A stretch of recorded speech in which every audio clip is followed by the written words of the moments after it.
Hello friends, welcome to simple cuisine Bangla. Idli আমাদের প্রত্যেকের খুবই পছন্দের একটি খাবার, তবে অনেকেই মনে করেন এটা বানানো খুবই ঝামেলার বিষয়। কিন্তু না, আজকে আমি আপনাদের একদম ইনস্ট্যান্টলি দুই ধরনের ইডলি তৈরির সহজ রেসিপি শেয়ার করছি, আর সাথে থাকছে সাদা চাটনি বা হোয়াইট চাটনির রেসিপিটাও।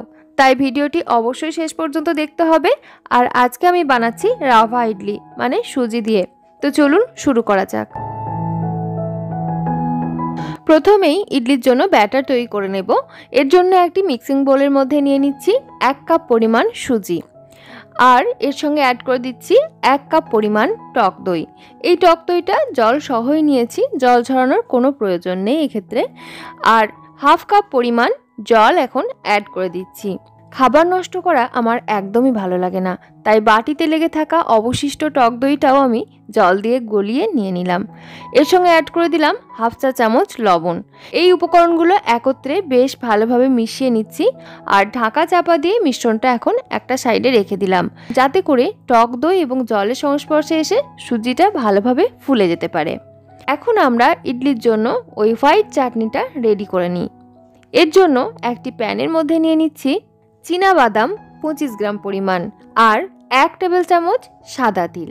এই দুটো উপকরণ আমি ড্রাই রোস্ট করে নিচ্ছি।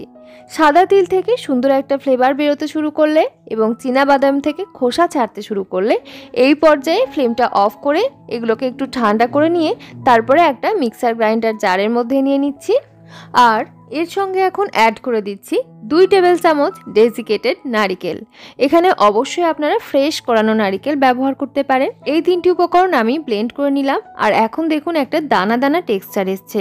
এই পর্যায়ে 2 টেবিল চামচ জল অ্যাড করে আবারও ভালোভাবে ব্লেন্ড করে নিলাম, আর এখন দেখুন বেশ স্মুথ একটা পেস্ট তৈরি হয়ে গেছে। এটাকে এখন একটি বাটির মধ্যে ঢেলে এক সাইডে রেখে দিলাম।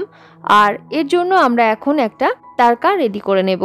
সেজন্য একটি তারকা প্যান গরম হতে বসিয়ে দিয়েছি, আর এর মধ্যে দিয়ে দিলাম 2 টেবিল চামচ কোকোনাট অয়েল। ফোড়নে দিয়ে দিলাম হাফ চা চামচ কালো সরিষা এবং একটি শুকনো লঙ্কা 2 ভাগ করে, আর কয়েকটি ধনেপাতা। এখানে অবশ্যই কারি পাতা ব্যবহার করতে হয়, কিন্তু আমার কাছে কারি পাতা ছিল না, তাই আমি ধনেপাতাটাই ব্যবহার করেছি। ফোড়নটা বেশ ভাজা ভাজা হয়ে গেলে বেটে রাখা বাদামের পেস্টের উপর থেকে ছড়িয়ে দিলাম, আর এখন আমাদের হোয়াইট চাটনি বা বাদাম কোকোনাটের চাটনি একদম রেডি হয়ে গেছে। এটাকে এখন একটা সাইডে রেখে দিলাম, আর ইডলি ব্যাটার কতটা রেডি হলো চেক করে দেখা যাক। দেখুন, দই সুজির মিশ্রণ 30 মিনিট ভিজিয়ে রাখার ফলে এখন সুজিগুলো ফুলে গেছে, আর পুরো জলটা দেখুন টেনে নিয়েছে। এই পর্যায়ে মিশ্রণটা আমি আবারও একবার বিট করে মিশিয়ে নিলাম, আর অ্যাড করে দিচ্ছি 1 কাপ পরিমাণ রুম টেম্পারেচারে থাকা জল। আর এই জলের সঙ্গে মিশ্রণটা আরও ভালো করে মিশিয়ে নিচ্ছি। আর আমি আপনাদের প্রথমেই বলেছি আজকে 2 ধরনের ইডলি তৈরি করব। একটা হচ্ছে প্লেন হোয়াইট ইডলি, আর একটা হচ্ছে সবজি দিয়ে ভেজিটেবল ইডলি। তো তার জন্য আমি মিশ্রণটাকে সমান দুটো ভাগে ভাগ করে নিচ্ছি।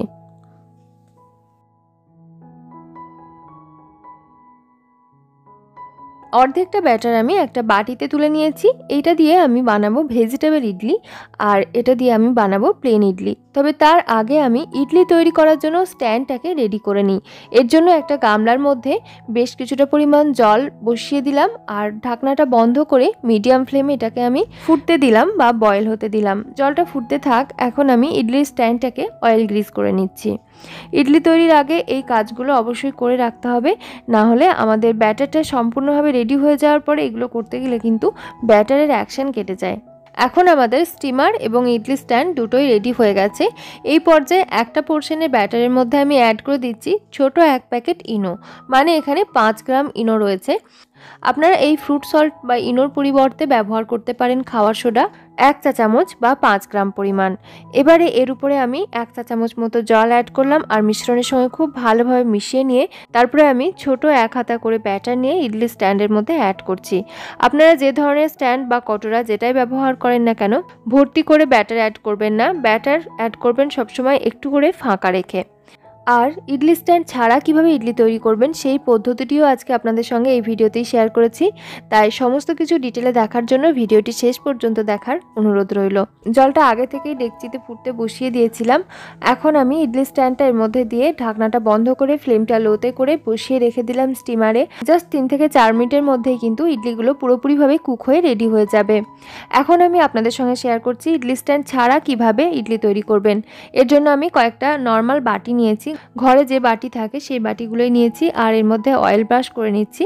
এখন এই বাটিগুলোর অর্ধেকটা করে আমি ইডলি ব্যাটার অ্যাড করছি। এইভাবে আপনারা আপনাদের বাড়িতে থাকা যে কোনো ছোট সাইজের বাটি, গ্লাস বা কটোরাতেই কিন্তু ইডলি তৈরি করে নিতে পারেন। শুধুমাত্র অর্ধেকের বেশি ব্যাটার অ্যাড করবেন না।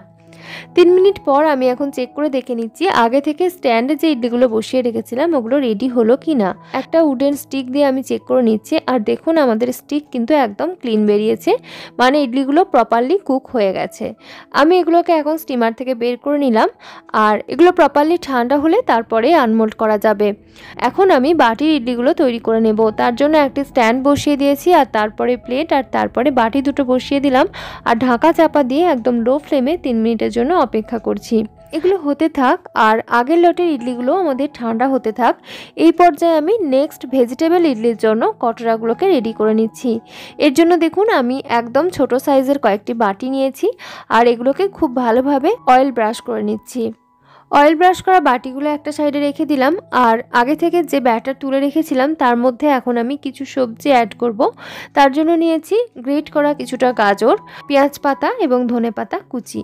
এখানে আপনারা নিজেদের পছন্দ মতো যে কোনো ধরনের সবজি ব্যবহার করতে পারেন। 1 চামচ মতো সুইট কর্নও আমি অ্যাড করে দিলাম। এখানে আপনারা কুচি করা বাঁধাকপি, ক্যাপসিকাম, কাঁচা লঙ্কা এগুলো ব্যবহার করতে পারেন।